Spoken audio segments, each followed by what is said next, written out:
Fala moçada, beleza? Milhomem de volta aqui na sua OAB, trazendo a resolução de questões para você, meu amigo, minha amiga, que estão se preparando para o exame unificado da Ordem dos Advogados do Brasil. Então vamos ao que interessa a ela. A questão, joga na tela. Beleza? Olha lá. A questão que nos aguarda é a questão cobrada no exame 31, que foi aplicado em 2020 e que traz a seguinte redação. Maria, em uma loja de departamento, apresentou roupas no valor de R$ 1.200 ao caixa, buscando efetuar o pagamento por meio de um cheque de terceira pessoa, inclusive assinando como se fosse a titular da conta. Na ocasião, não foi exigido qualquer documento de identidade de Maria. Todavia, o caixa da loja desconfiou do seu nervosismo no preenchimento do cheque, apesar da assinatura perfeita, e consultou o banco sacado, constatando que aqueles documentos ou aquele documento constava como furtado. Assim, Maria foi presa em flagrante naquele momento e posteriormente denunciada pelos crimes de estelionato e falsificação de documento público em concurso material. E aí, o examinador nos presenteia com 4 hipóteses. Confirmados os fatos, o advogado de Maria, no momento das alegações finais, sob o ponto de vista técnico, deverá buscar o reconhecimento. Letra A. Do concurso formal entre os crimes de estelionato consumado e falsificação de documento público. Letra B. Do concurso formal entre os crimes de estelionato tentado e falsificação de documento particular. Letra C. De crime único de estelionato na forma consumada, afastando-se o concurso de crimes. Ou, letra D, de crime único de estelionato na forma tentada, afastando-se o concurso de crimes. Vem cá comigo na 1, por gentileza. Bom, nós vamos falar agora sobre 2 aspectos relevantes do direito penal, um que guarda relação com a parte geral do Código Penal, com a teoria do crime. Vamos falar de consumação e também de tentativa, especificamente em relação ao crime de estelionato, mas vamos falar também da noção de concurso ou conflito aparente de normas. Tudo isso na questão apresentada pelo examinador. Nós começamos analisando o seguinte, joga na tela. Olha só.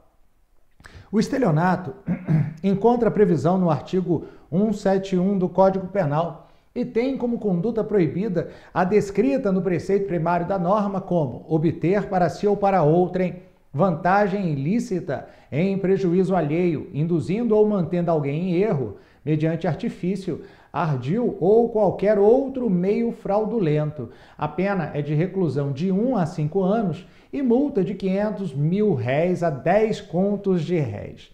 Esquece essa questão da multa pecuniária, deixa ela ser devidamente atualizada, né? Porque essa unidade de medida monetária aí já não existe há bastante tempo. E vamos nos ater ao que interessa. O crime de estelionato é um crime patrimonial e que, portanto, somente se consuma com a diminuição patrimonial da vítima. É um crime onde um indivíduo inteligente se vale dessa sua capacidade intelectual de enganar as pessoas para obter vantagem patrimonial indevida, causando prejuízo a terceiro, causando prejuízo à vítima. E como crime patrimonial, ele é um crime de resultado, ou seja, se não há diminuição patrimonial, não existe a conduta consumada, podendo haver a conduta tentada ou sequer haver algum tipo de crime. A questão trazida pelo examinador envolve a falsificação de um documento visando a obtenção da vantagem patrimonial indevida. Então, a falsificação do documento é um meio necessário para a obtenção da finalidade, que era a vantagem patrimonial indevida mediante fraude.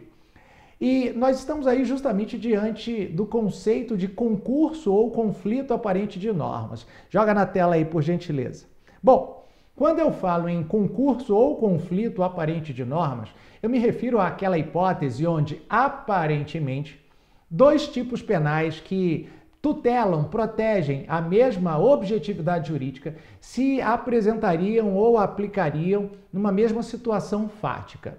Bom, eu estou falando do crime de falsificação de documento Estou falando do crime patrimonial. Mas, professor, falsificação de documento é um crime contra a fé pública, não incide sobre a mesma objetividade jurídica que é o patrimônio, no caso do estelionato. Pois é. Também, excepcionalmente, crimes onde as objetividades jurídicas, os bens da vida que se pretendem proteger por meio da ameaça da sanção penal são diferentes, também podem ser alcançados pelas regras que são utilizadas para a resolução dos concursos ou conflitos aparentes de norma. Quais são essas regras ou princípios? São o princípio da especialidade, o princípio da consunção e o princípio da subsidiariedade.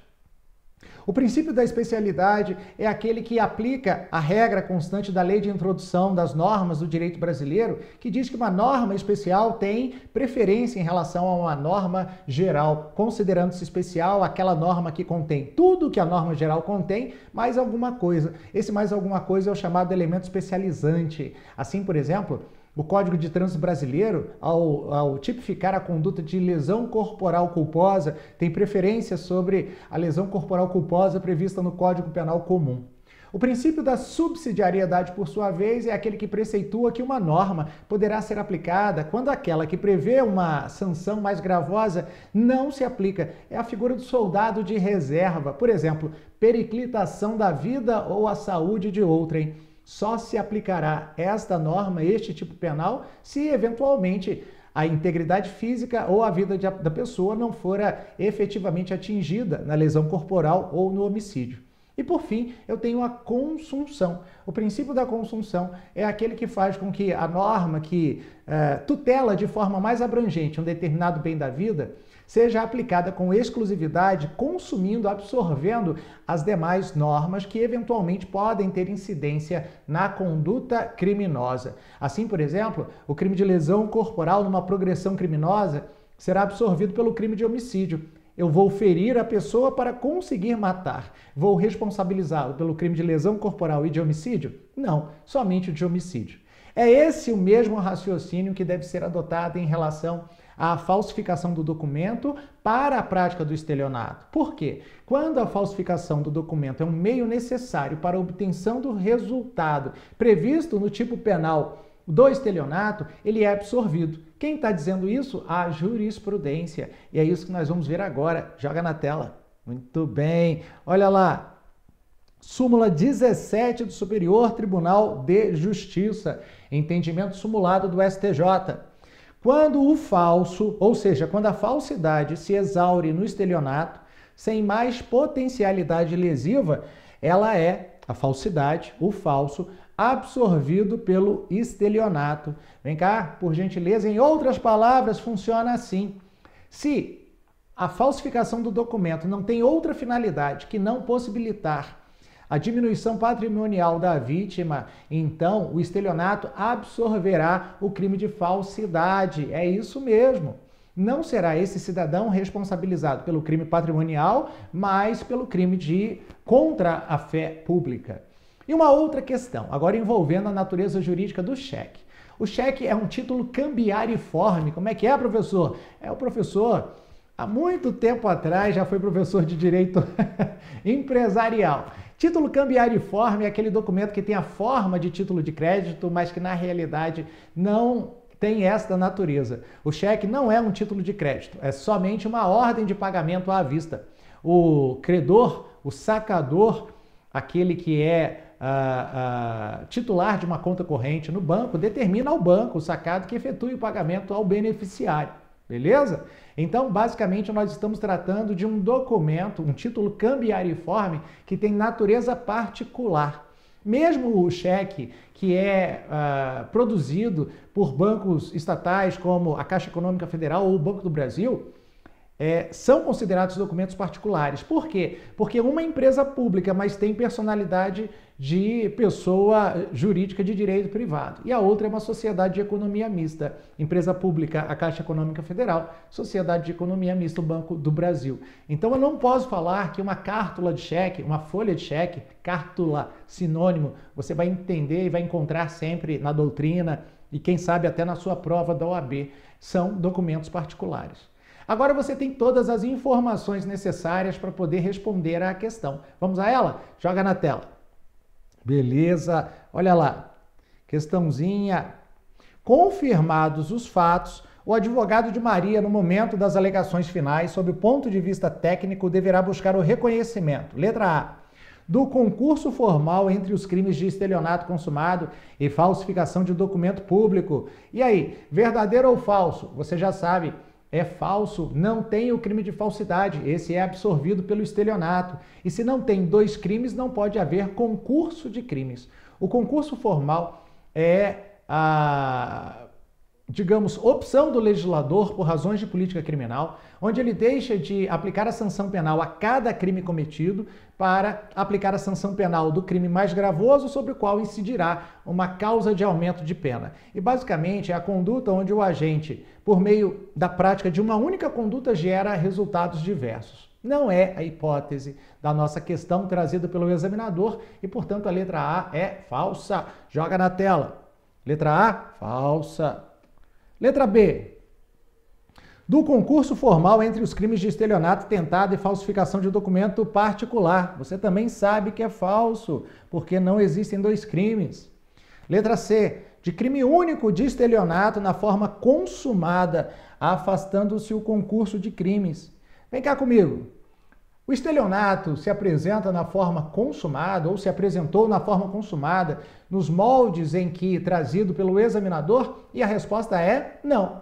No momento da apresentação do cheque falsificado, embora não se tenha exigido documento por parte do vendedor, desconfiou-se do nervosismo da pessoa que adquiria as mercadorias. E isso foi o suficiente para se fazer a ligação necessária para verificar que o cheque era furtado ou que o cheque tinha sido extraviado e a assinatura era uma assinatura falsificada.